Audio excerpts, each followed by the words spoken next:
Okay, boys and girls, let's finish the chapter. There's not much to go. So this is chapter 4, loneliness. And who's lonely? That's right, Wilbur's very lonely. And he's very grumpy, which isn't normal for him. He's usually pretty happy.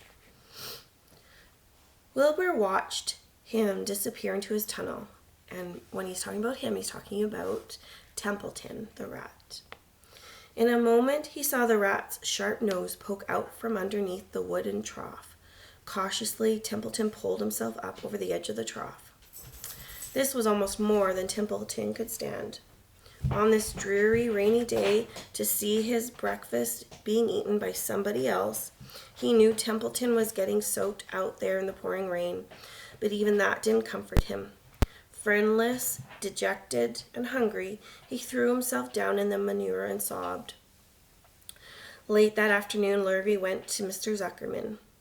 "I think there's something wrong with that pig of yours. He hasn't touched his food." "Give him 2 spoonfuls of sulfur and a little molasses," said Mr. Zuckerman.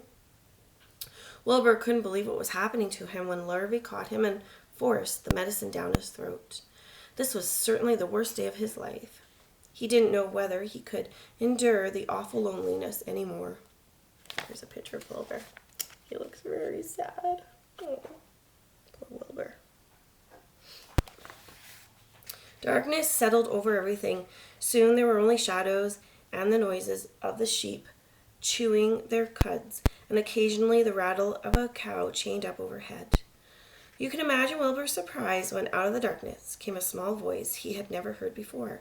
It sounded rather thin but pleasant. "Do you want a friend, Wilbur?" it said. "I'll be a friend to you. I've watched you all day and I like you." I wonder who that is. Who's talking to him? Why don't you make a prediction, boys and girls? Who do you think's talking to Wilbur now? It's a new character. I think I have an idea. "But I can't see you," said Wilbur, jumping to his feet. "Where are you and who are you?" "I'm right up here," said the voice. "Go to sleep and you'll see me in the morning." Oh, I bet I know who it is. And you know what? The next chapter, chapter 5, is named after this new person or this new animal in the farm. And I bet you can guess who it is. But I'm not going to say who it is. I want you to make a prediction. Who do you think is, take these silly glasses, who do you think is Wilbur's new friend that's trying to make him feel better up in the corner of the barn talking to him?